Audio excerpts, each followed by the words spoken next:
Na nossa página do UOL, a manchete principal, né, reportagem da Letícia Casado, traz aí esse confronto, né, dos Estados Unidos com os BRICS e o Brasil no meio disso, porque o Brasil lidera, né, os BRICS. E ontem foi muito curioso porque o Brasil encerrou a primeira reunião do BRICS, que é esse bloco que reúne as maiores economias emergentes do mundo, e foi justamente após essa reunião, horas depois desse evento, que o presidente dos Estados Unidos deu essa declaração dizendo que o BRICS morreu. Não foi o primeiro ataque, como já falamos aqui, tanto com o Josias quanto do Thales, ao Trump e ao bloco, né? O que está por trás dessas declarações dele. Ele tem atacado não só o BRICS, mas também outras instituições multilaterais, numa medida para proteger os Estados Unidos, a economia americana, quando ele fala que ele quer tornar os Estados Unidos rico, mais uma vez e mais rico, né?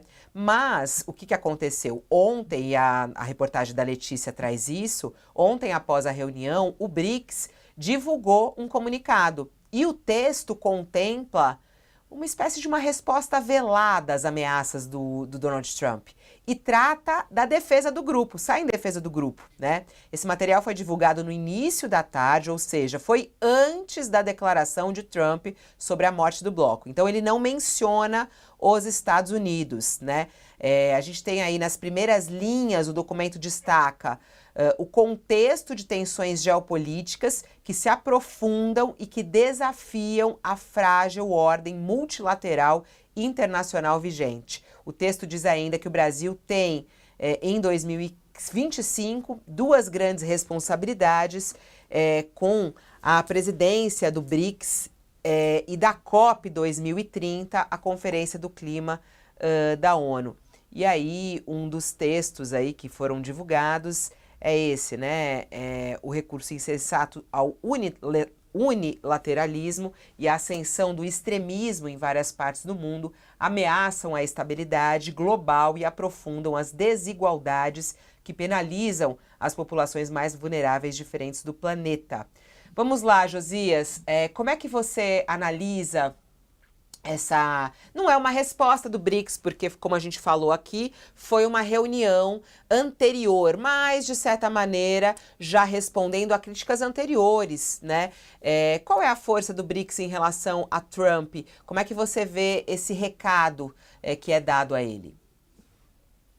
O BRICS é uma tentativa, Fabiola. Já a China está utilizando o BRICS como um contraponto à hegemonia norte-americana, né? Então, a China manuseia o BRICS competentemente para se contrapor num bloco que represente o Sul global, chamado Sul global, para se contrapor ao poderio dos Estados Unidos. E esse bloco foi ampliado, né?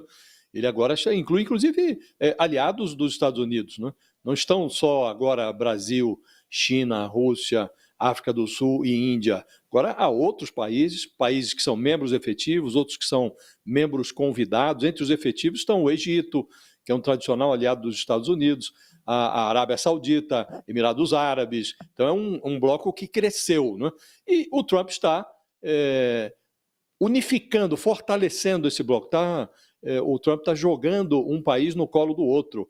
Ele opera para desossar os organismos multilaterais, da ONU, das Nações Unidas até a Organização Mundial do Comércio, e ele, Trump, estabelecer negociações bilaterais. Vai ameaçando impor tarifas e quer que a sua diplomacia, o seu departamento de comércio, se sente com os países individualmente para dizer, olha, você está taxando isso, está taxando aquilo, quero abaixar a taxa disso, abaixar daquilo, quer estabelecer negociações bilaterais. E o BRICS virou alvo do Trump porque é um organismo que se transformou num instrumento da China. O Brasil cavalga essa guerra entre Estados Unidos e China, tentando tirar proveito dos dois lados, né? E o Lula está na confortável posição, por hora confortável, de presidente da reunião que vai ocorrer aqui. O Brasil comanda o BRICS neste ano e vai ocorrer a reunião em julho. Então, estão já acontecendo as reuniões preparatórias, serão mais de 100 reuniões preparatórias, e houve uma dessas reuniões nesta semana. E o governo brasileiro fez um site, foi lançado, foi ao ar nesta semana, e no mesmo dia em que o Trump fez essa observação sobre a morte prematura do BRICS, ele acha que o BRICS morreu, no mesmo dia saiu esse documento a que você fez referência, Fabio, que eu também mencionava mais cedo, e neste documento, que é um documento que expõe as prioridades do Brasil, as prioridades da presidência brasileira nesta reunião, que vai ocorrer em julho. Então, o Brasil expôs em 5 laudas, em 5 folhas, quais são os seus objetivos. Aí fala de meio ambiente, que o Trump está desprezando, e fala deste ponto, que é o nervo exposto da relação do Trump com o BRICS, que é o fato de que o grupo está pretendendo azeitar as negociações com moedas que não sejam o dólar, que sejam moedas locais, que é estabelecer formas de pagamento que possibilite aos países do bloco negociar sem utilizar o dólar, ainda que depois a conversão desse negócio se faça com base na variação do dólar em relação à moeda local, no caso do Brasil, ao real, né? Então, o Brasil expôs no documento, está lá explícito na página 2, eu estava lendo as 5 páginas do documento, está lá o Lula expondo, o governo brasileiro, sobre o Lula, expondo essa intenção. Em julho, voltará o BRICS a discutir esta pretensão de estabelecer negociações de parte a parte entre os membros do bloco com moeda local, com moeda que não seja o dólar. Isso irrita enormemente o Trump. Agora, é preciso ver se o Trump vai levar, de fato, as suas pretensões de tarifar em 100% as importações vindas desses países, se eles levarem adiante essa ideia de utilizar moedas locais. Mas, como dizia mais cedo, Fabiola, isso já acontece entre Brasil e Argentina, Brasil e os membros do Mercosul, também eles, desde 2008, num sistema que foi aperfeiçoado agora, em 2023, desde 2008, os países do Mercosul utilizam esse mecanismo de realizar transações comerciais com moeda local, né? Então, o Trump vai tarifar a Argentina do Javier Milei. Se ele estabelecer uma exceção para o Milei, ele vai ter que se explicar, né? Então, é um negócio meio desconexo, Fabiola. O que o Trump apresenta como um grande fantasma, uma ameaça à hegemonia do dólar, já é feito aqui no Mercosul e não ameaça o dólar de maneira nenhuma no mundo. O dólar continua sendo a referência nas transações comerciais feitas ao redor do mundo, e mesmo nessas que são feitas aqui no Mercosul, na hora de você faz a negociação com a moeda local, mas quando chega a moeda no Brasil, por exemplo, o Brasil fez um exportador brasileiro vendeu a sua mercadoria, recebeu lá em peso argentino. Chega no Brasil, o Banco Central tem que fazer a conversão. E a conversão é feita com base na cotação do dólar em relação ao real. Então é uma grande tolice o que o Trump está dizendo, não tem ameaça nenhuma ao dólar como padrão de comércio no mundo, ainda que o Lula diga que é preciso buscar uma alternativa ao dólar. Mas é tudo na retórica, Fabiola. Essas coisas não se devem, a saliva não deve ser levada ao pé da letra. É preciso observar a realidade. Vamos que vamos para o nosso primeiríssimo intervalo aqui. Para quem está conosco na TV, voltamos em instantes. Vamos lá, Thales, como é que você analisa essa resposta, né, do BRICS aos Estados Unidos? Não é uma resposta, né? A gente não pode falar resposta porque foi um comunicado antes da fala. Deve vir uma resposta? Tem que vir? Não, acho que nem precisa vir. Isso é uma discussão semântica. Semântica é o que o Itamaraty, como o Itamaraty considera, está uma discussão semântica. Precisa ter uma certa controle da língua do Lula, para o Lula não falar que é moeda, vamos fazer a moeda do BRICS, nada disso. O que tem é uma plataforma de internet onde você tenho aqui aço que eu estou querendo vender em não sei quantos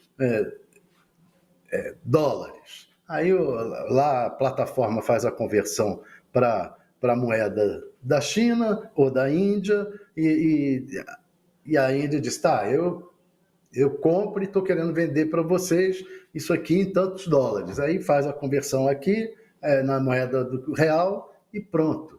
Então, não tem, o dólar continua sendo padrão, não há mudança nenhuma, não há moeda do BRICS, não há essa moeda do BRICS. Isso é que tem que estar um certo controle na forma de falar do Lula, também foi a forma de falar da Dilma quando falou sobre esse assunto. Então, é só segurar a forma de falar para não ficar uma discussão semântica à toa, desnecessária, e não levar o Trump a esse que também ele não entende bem as coisas. E o eleitorado dele também não entende. Então, se você der uma chance para o Trump de trocar o entendimento das coisas, é igual o Bolsonaro aqui. Vai trocar o entendimento das coisas. É essa questão do entendimento que é o ponto, né? Eu não sei se a gente tem aí a fala, tem uma fala da Maíra Lacerda, que é chefe da assessoria de assuntos internacionais do Ministério do Trabalho, sobre essa situação aí dos BRICS. A gente pode colocar também esse trecho para falar sobre essa resposta dos BRICS aos ataques frequentes de Trump. Aqui no Brasil, o governo do presidente Lula sempre entendeu que o BRICS é um agrupamento de países muito importante. Eu acho que todo esse barulho que tem sido feito, esses comentários que têm sido feitos a respeito do BRICS por parte do presidente norte-americano, valida essa importância, né? Porque se não se tratasse de um grupo com importância e relevância política e econômica, ninguém estaria falando desse grupo, certo? É isso. Tem essa força toda, o Josias? Não, é preciso relativizar também, né, Fabiola? O BRICS está tentando se fortalecer e, de fato, o Trump está ajudando nesse fortalecimento. Além dessas reuniões preparatórias para a cúpula do BRICS, que ocorrerá em julho no Brasil, o Brasil está aproveitando essa conjuntura para buscar alternativas, parceiros que sejam mais confiáveis do que os Estados Unidos, hoje submetidos a essas idiosincrasias do Trump, né? Então, hoje passou a semana lá em Pequim, a número 2 do Ministério das Relações Exteriores, a Maria Laura da Rocha, que é a secretária executiva do Itamaraty, como disse, a número 2 da diplomacia brasileira, foi a Pequim para estreitar relações, foi a convite, aliás, a China a convidou, e ela lá está, justamente prospectando essas oportunidades que surgem a partir dos arrobos do Donald Trump. A China tem uma proximidade que os Estados Unidos consideram incômoda com a América Latina. A China acabou de instalar um super porto no Peru para despejar os seus produtos aqui no quintal da América Latina, próxima de todos os mercados. E, obviamente, o Brasil é um mercado portentoso, com mais de 200 milhões de consumidores. Não pode ser um mercado tratado assim, na base do pontapé, como faz o Donald Trump, né? Então, esses países que integram o BRICS, obviamente, diante da retórica encrespada do Trump, a tendência é de que eles se aproximem. E o Trump precisa refinar o seu comportamento, porque, como disse anteriormente, Fabiola, o BRICS cresceu. Hoje não é mais composto apenas por aqueles fundadores originais. Hoje já incorpora países que são tradicionais aliados dos Estados Unidos, Egito, Arábia Saudita, Emirados Árabes, adversários contumazes também dos Estados Unidos, como o Irã. Então, é um grupo que não é negligenciável e tem razão a representante lá do Ministério do Trabalho, nessas reuniões preparatórias da cúpula do BRICS, que ocorrerá no Brasil, ela tem razão. O comportamento do Trump como que reforça, valida a relevância do BRICS. Não fosse relevante, ele não estaria perdendo tempo ameaçando com tarifas de até 100% contra produtos importados desses países. Se fosse irrelevante, ele simplesmente ignoraria, Fabiola. Mais um intervalo para quem está conosco na TV. Voltamos em instantes. Só trazendo um pouco mais de detalhes aqui da reportagem da Letícia, né? E as pessoas falam, mas o que significa o BRICS? Tem gente até perguntando, né? Quais são os países? Só para a gente trazer aqui os países que hoje fazem parte desse bloco, né? Brasil, Rússia, Índia, China e África do Sul. E recentemente ganhou novas adesões: Irã, Arábia Saudita, Emirados Árabes, Etiópia e Egito. E ontem, né, essa reunião toda que a gente falou e tudo mais, é a primeira reunião sob a presidência do Brasil. Brasil que está justamente nessa presidência do BRICS, e por isso fica também mais um papel difícil, né, que é o Brasil aí enfrentando Donald Trump nesse sentido, como presidente do BRICS, quando ele faz esse ataque, né?